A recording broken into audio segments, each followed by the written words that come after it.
डकैती कर भागे लुटेरे हैदराबाद में लॉक होने की खबर मिल रही थी। हैदराबाद में दोनों आरोपियों को गिरफ्तार कर लिया है, ऐसी खबर भी मिल रही थी। लेकिन अब बताया जा रहा है कि डकैत में एक आरोपी को गिरफ्तार कर लिया गया है और एक भागने में सफल रहा है। इस बारे में कोई भी सटीक जानकारी नहीं मिल पा रही है। इस बारे में एडीजीपी हरिशेखरन ने मीडिया से बात कर जानकारी दी। ಈ ಆರೋಪದಲ್ಲಿ ಈಗ ನಮಗೆ ಬಂದ ಇನ್ವೆಸ್ಟಿಗೇಷನ್ ಪ್ರಕಾರ ಇಬ್ಬರು ಇನ್ವಾಲ್ವ್ ಆಗಿದ್ದಾರೆ. ಸರ್ ನಿನ್ನೆ ಹೈದರಾಬಾದ್ ಹೈದರಾಬಾದಲ್ಲಿ ಫೈರಿಂಗ್ ಆಯಿತು ಸ್ವಲ್ಪ ಇನ್ಸಿಡೆಂಟ್ ಬಗ್ಗೆ ವಿವರಿಸಿದ್ರೆ. ಇಲ್ಲಿ ಇನ್ಸಿಡೆಂಟ್ ಆದ ಮೇಲೆ ನಮ್ಮವರು 3 ಸ್ಥಳದಲ್ಲಿ ಟೀಮನ್ನು ನಿರ್ಮಾಣ ಮಾಡಿದರು. ಒಂದು ಬೀದರ್ ಜಿಲ್ಲಾ, ಇನ್ನೊಂದು ಗುಲ್ಬರ್ಗಾ ಜಿಲ್ಲಾ, ಇನ್ನೊಂದು ಹೈದರಾಬಾದ್ ಜಿಲ್ಲಾ, ಹೈದರಾಬಾದ್ ಟೌನ್. ನಮಗೆ ಬಂದ ಫಸ್ಟ್ ಹ್ಯಾಂಡ್ ಇನ್ಫಾರ್ಮೇಷನ್ ಪ್ರಕಾರ ಈ ಟೀಮ್ನ ಇದ್ದ 2 ಜನ ಅಕ್ಯೂಸ್ಡ್ ಅವರು ಇಲ್ಲಿರುವ 2 ವೀಲರಲ್ಲಿ ಧಾವಿಸಿ ಹೈದರಾಬಾದ್ಗೆ ಹೋಗಿ ಹೈದರಾಬಾದಿಂದ ಒಂದು ಏಜೆನ್ಸಿಯಲ್ಲಿ ಟಿಕೆಟನ್ನು ಬುಕ್ ಮಾಡಿ ಬೇರೆ ಒಂದು ಕಡೆ ಹೋಗೋದಕ್ಕೆ ಅವರು ಪ್ರಯತ್ನ ಪಡ್ತಾ ಇರುವಾಗ ಅಲ್ಲಿ ಇದೇ ಗ್ಯಾಂಗ್ನವರು ಅಲ್ಲಿ ಒಂದು ಶೂಟ್ಔಟ್ ಕೇಸಲ್ಲಿ ಸಿಕ್ಕಿದ್ದಾರೆ ಎಂಬ ಮಾಹಿತಿ ಕೂಡ ನಮಗೆ ಕಲೆಕ್ಟ್ ಆಗಿದೆ. ಫಸ್ಟ್ ಇನ್ಫಾರ್ಮೇಷನ್ ನಮ್ಮ ಟೀಮ್ ಎಲ್ಲ ಕಡೆ ಇರೋದ್ರಿಂದ ನಮಗೆ ಫಸ್ಟ್ ಇನ್ಫಾರ್ಮೇಷನ್ ಬಂತು. ಆ ಇನ್ಫಾರ್ಮೇಷನನ್ನು ಹೈದರಾಬಾದ್ಗೆ ನಾವು ಕೊಟ್ಟಿದ್ದೆವು. ತಕ್ಷಣವೇ ಹೈದರಾಬಾದ್ ಕಂಟ್ರೋಲ್ ರೂಮ್ ಹೈದರಾಬಾದಲ್ಲಿರುವ ಎಲ್ಲ ಪೊಲೀಸ್ ಸ್ಟೇಷನ್ಗೆ ಇದನ್ನು ತಿಳಿಸಿದ್ದಾರೆ. ಸಂಬಂಧಪಟ್ಟ ಪೊಲೀಸರು ನಮ್ಮ ಜೊತೆಗೆ ಅವರು ಈಗ ಹುಡುಕಾಡ್ತಿದ್ದಾರೆ. ಅವ್ರಿಗೆ ಒಂದು ಕೇಸ್ ಶೂಟ್ಔಟ್ ಕೇಸ್, ಅಲ್ಲಿ ಒಂದು ಕೇಸ್ ರಿಜಿಸ್ಟರ್ ಆಗಿದೆ. ನಮ್ಮಲ್ಲಿ ಒಂದು ಕೇಸ್ ಇದೆ, ಅಲ್ಲಿ ಒಂದು ಕೇಸ್ ಇದೆ. ಆದ್ದರಿಂದ ಇದನ್ನು ಒಂದು ಜಾಯಿಂಟ್ ಆಪರೇಷನ್ ಮಾಡಲಿಕ್ಕೆ ಬಯಸುತ್ತೇವೆ. ಇವನೇ ಖಚಿತ ಆಗಿದೆ. ಇವನೇ ನಮಗೆ ಖಚಿತ ಆಗಿದೆ. ಒಬ್ಬರು ಐಡೆಂಟಿಫಿಕೇಶನ್ ಆಗಿದೆ. ಆದ್ದರಿಂದ ಕೇಸ್ ಬೇಗ ನಾವು ಪತ್ತೆ ಮಾಡ್ತೀವಿ. ಎಲ್ಲ ಇಲ್ಲ, ಮೂಲ ಈಗ ನಾನು ತಿಳಿಸೋದಕ್ಕೆ ಬರುವುದಿಲ್ಲ. It is under investigation. ತಕ್ಷಣವೇ ಕೇಳ್ತೇವೆ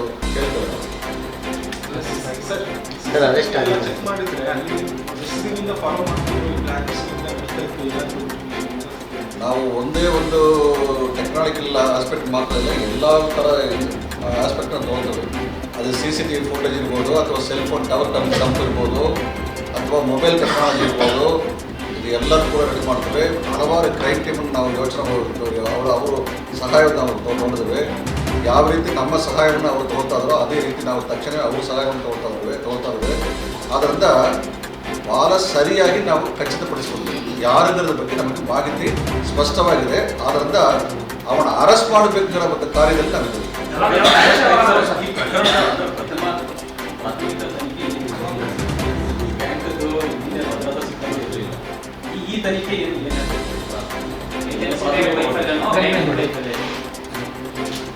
ಈಗ ನಾನು ಈ ಕೇಸನ್ನು ಪತ್ತೆ ಮಾಡಿ ಈ ಕೇಸಲ್ಲಿ ಇರುವ ಆರೋಪಿಗಳನ್ನು ಅರೆಸ್ಟ್ ಮಾಡೋದಕ್ಕೆ ನಾನು ಕ್ಯಾಂಪ್ ಮಾಡಿದ್ದೇನೆ. ಅದರಲ್ಲಿ ನನ್ನ 360 ಆಲೋಚನೆ ಅದರಲ್ಲಿದೆ. ಉಳಿದದ್ದು ಪೂರ್ತಿ ಇನ್ನು 1 or 2 ಡೇಸಲ್ಲಿ ಏನು ಸಂಬಂಧಪಟ್ಟವರಿಗೆ ಬ್ಯಾಂಕ್ಗಳಿಗೆ ಏನು ನಾವು ಕೊಡಬೇಕು, ಬ್ಯಾಂಕಲ್ಲಿ ಏನು ನಾವು ಮ್ಯಾನೇಜರ್ಗೆ ನಾವು ಏನು ಸಲಹೆ ಸೂಚನೆ ಕೊಡಬೇಕು ಅನ್ನೋದ್ರ ಬಗ್ಗೆ ಎಲ್ಲ ನಾನು ಈಗಾಗಲೇ DIG ಅವರಿಗೆ ನಾನು ಡಿಸ್ಕಸ್ ಮಾಡಿದ್ದೇನೆ. ಸೊ ಮುಂದೆ ಅವರು ಸಂಬಂಧಪಟ್ಟ ಬ್ಯಾಂಕಿನವ್ರಿಗೆಲ್ಲ ನಮ್ಮ ಪೊಲೀಸ್ ಕಡೆಯಿಂದ ಏನು ಅವ್ರಿಗೆ ಸೂಚನೆ ಕೊಡಬೇಕು ಅದನ್ನು ಕೊಡಬೇಕು. ಹೌದು, ನಿನ್ನೆ ಹೈದರಾಬಾದ್ ಅಂದಾಜು ಹೇಳೋದಕ್ಕೆ ಬರೋದಿಲ್ಲ. ಅನುಮಾನದ ಮೇಲೆ ನಾನು ಹೇಳೋದಕ್ಕೆ ಬರೋದಿಲ್ಲ. I am in action. Any moment, ಅದು ಎನಿ ಕ್ಷಣ, ಪ್ರತಿಯೊಂದು ಕ್ಷಣವನ್ನು ನಾವು ನಮಗೆ ಸಿಕ್ಕಿದ ಒಂದು ಆಪರ್ಚುನಿಟಿಯಾಗಿ ಭಾವಿಸಿ ಕೆಲಸ ಮಾಡ್ತೀವಿ. ನಿನ್ನಾದ ಒಂದು ಹೈದರಾಬಾದಲ್ಲಾದ ಘಟನೆಯಲ್ಲಿ ಬೀದರ್ನ ಸಿಬ್ಬಂದಿಯೂ ಸಹ ಪೊಲೀಸ್ ಸಿಬ್ಬಂದಿ ಅವರು ಹಿಂದ್ಗಡೆಗೆ ಇದ್ದಿರುವ ಮಾಹಿತಿ. ಹೌದು, ನಮ್ಮ ಸಿಬ್ಬಂದಿ ಅವರಿದ್ದಾರೆ. ನಮ್ಮ ಅಡಿಷನಲ್ ಎಸ್ಪಿ ಕ್ಯಾಂಪ್ ಮಾಡಿದ್ದಾರೆ, ಇನ್ಸ್ಪೆಕ್ಟರ್ ಇದ್ದಾರೆ, DSP ಇದ್ದಾರೆ, ಮತ್ತು PSI ಇದ್ದಾರೆ. ಈಗಾಗಲೇ ಹಲವಾರು ಪೊಲೀಸ್ ಕಾನ್ಸ್ಟೇಬಲ್ ಕ್ರೈಮ್ ಟೀಮಲ್ಲಿ ಕಳಿಸಿದ್ದೇವೆ. ಇದು ಹಿಂದೆಲೇ ಇದ್ದೇವೆ ನಾವು. ಸರ್, ಎದುರುಗಡೆ ಫೈರ್ ಆಯಿತು ಮಾಹಿತಿ ಬಂದಿದೆ. ಅದು ಇನ್ವೆಸ್ಟಿಗೇಷನ್ ಇದೆ. ಅದು ಮುಗಿದ ತಕ್ಷಣ ಅದು ಎಲ್ಲ ನಮಗೆಲ್ಲ ಭಾಳ ಸ್ಪಷ್ಟವಾಗಿದೆ.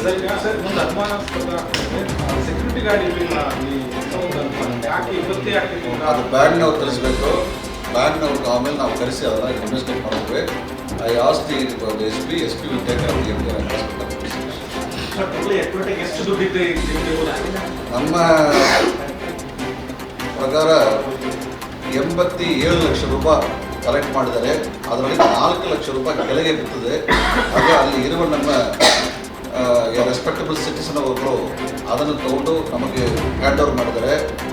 83 ಲಕ್ಷ ರೂಪಾಯಿ ಈಗ ಕಾಣೆಯಾಗಿದೆ. ರಾಬರಿ ಮಾಡಿಕೊಂಡು ಹೋಗಿದ್ದಾರೆ. ಫಸ್ಟ್ ಹ್ಯಾಂಡ್ ಇನ್ಫಾರ್ಮೇಷನ್ ಮಾಡಿದ್ದಾರೆ.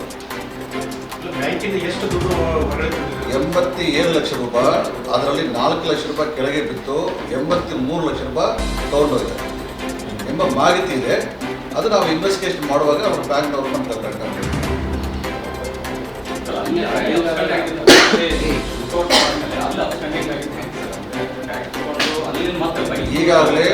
ಈಗಾಗಲೇ ನಮ್ಮ ಹೈದರಾಬಾದ್ ಜೊತೆಗೆ ನಾವು ಮಾತಾಡ್ತಾ ಇದ್ದೇವೆ.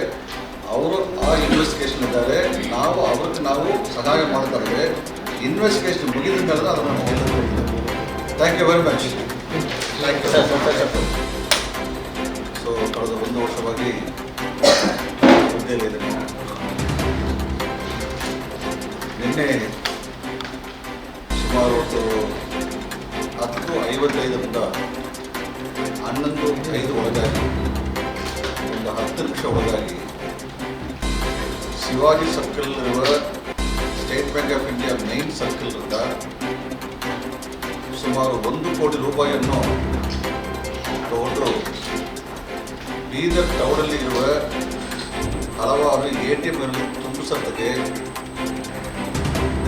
CMS ಸೆಕ್ಯೂರಿಟಿ ಸರ್ವಿಸ್ ಅವರು ಪ್ರಯತ್ನ ಪಡುವಾಗ 2 ಅನ್ನೋನ್ ಅಕ್ಯೂಸ್ಡ್ ಅಟ್ಯಾಕ್ ಮಾಡಿ ಆ ದುಡ್ಡನ್ನು ದೋಚಿಕೊಂಡು ಹೋಗಿರ್ತಾರೆ. ಇದರಲ್ಲಿ CMS ಸೆಕ್ಯೂರಿಟಿ ಸರ್ವಿಸಲ್ಲಿ ಕ್ಯಾಶ್ ಟ್ರಾನ್ಸಾಕ್ಷನ್ಗಿಂತ ಗಿರೀಶ್ ಎಂಬ ಹುಡುಗ 45 ಹುಡುಗ ಅವರು ತೀರ್ಕೊಂಡಿದ್ದಾರೆ. ಅವ್ರ ಜೊತೆಗೆ ಇನ್ನೊಬ್ಬರು ಶಿವಕುಮಾರ್ ಅವ್ರಿಗೆ ಇಂಜೂರ್ಡ್ ಆಗಿದೆ. ಅವರನ್ನು ಹಾಸ್ಪಿಟಲಲ್ಲಿ ಅಡ್ಮಿಟ್ ಮಾಡಿ ಅವರು ಔಟ್ ಆಫ್ ಡೇಂಜರ್ ಇದ್ದಾರೆ. ಮಾನ್ಯ DG ಮತ್ತು IGP ಶ್ರೀ ಅಲೋಕ್ ಮೋಹನ್ ಅವರು ಇಮಿಡಿಯೇಟ್ ಆಗಿ ಸ್ಪಾಟಿಗೆ ವಿಸಿಟ್ ಮಾಡಿ ಈ ಇನ್ವೆಸ್ಟಿಗೇಷನ್ ಬಗ್ಗೆ ಪ್ರತ್ಯೇಕವಾಗಿ ರಿವ್ಯೂ ಮಾಡಬೇಕಂತ ಹೇಳಿ ನನಗೆ ಆದೇಶವನ್ನು ನೀಡಿದ ತಕ್ಷಣ ಇವತ್ತು ಬೆಳಗ್ಗೆ ನಾನು ಬೀದರ್ಗೆ ಆಗಮಿಸಿ ಈಗಾಗಲೇ ಸ್ಥಳ ಪರಿಶೀಲನೆ ಮಾಡಿ ಹಲವಾರು ಆಸ್ಪೆಕ್ಟ್ ಬಗ್ಗೆ ಇನ್ವೆಸ್ಟಿಗೇಷನನ್ನು ನಾವು ಚುರುಕುಗೊಳಿಸಿದ್ದೇವೆ.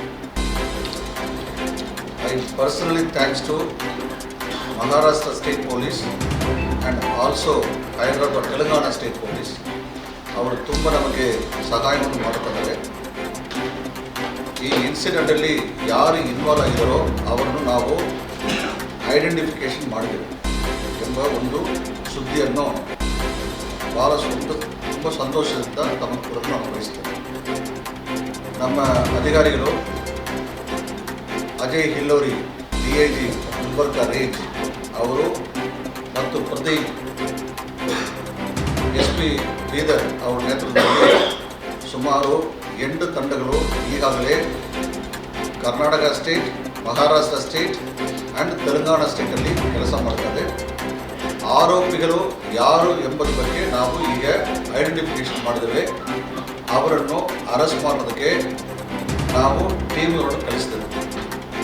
ಹೈದರಾಬಾದ್ಲಿರುವ ಟೀಮ್, ಹೈದರಾಬಾದ್ ಕ್ರೈಮ್ ಟೀಮ್ ಜೊತೆಗೆ ಡಿಸ್ಕಸ್ ಮಾಡಿ ಈಗ ಎಲ್ಲಿ ಇದ್ದಾನೆ ಅನ್ನೋದ್ರ ಬಗ್ಗೆ ನಾವೀಗ ಪತ್ತೆ ಮಾಡ್ತಾ ಇದ್ದೀವಿ. ಇದರಲ್ಲಿ ಕ್ರೈಮ್ ಟೀಮ್ ಮತ್ತು cellphone analysis team, technical team ಎಲ್ಲ ಸೇರಿ ಈಗ ನಾವು ಕೆಲಸ ಮಾಡ್ತಾ ಇದ್ದೇವೆ. ಐ ಕ್ಯಾನ್ ಅಶ್ಯೂರ್ ಯು, ಈ ಕೇಸಿನಲ್ಲಿ ಇನ್ವಾಲ್ವ್ ಆಗಿದೆ ಇವನು ಈಗಾಗಲೇ ಹಲವಾರು ಕೇಸಲ್ಲಿ, ರಾಬರಿ ಕೇಸಲ್ಲಿ, ಇದೇ ರೀತಿಯಾದ ಕೇಸಲ್ಲಿ ಇನ್ವಾಲ್ವ್ ಆಗಿದ್ದಾನೆ ಎಂಬ ಮಾಹಿತಿ ಕೂಡ ನಮ್ಮ ಹತ್ರ ಇದೆ. ನಮ್ಮ ಅಧಿಕಾರಿಗಳಿಗೆ ಪ್ರಯತ್ನ ಪಡ್ತಾ ಇದ್ದರಿಗೆ ತಕ್ಷಣವೇ ಇವನ್ನು ನಾವು ಅರೆಸ್ಟ್ ಮಾಡೋದಕ್ಕೆ ಎಲ್ಲ ಕ್ರಮಗಳು ತಗೊಂಡು ऐसे और भी अपडेट्स के लिए बने रहे केबी न्यूज़ 24/7 के साथ।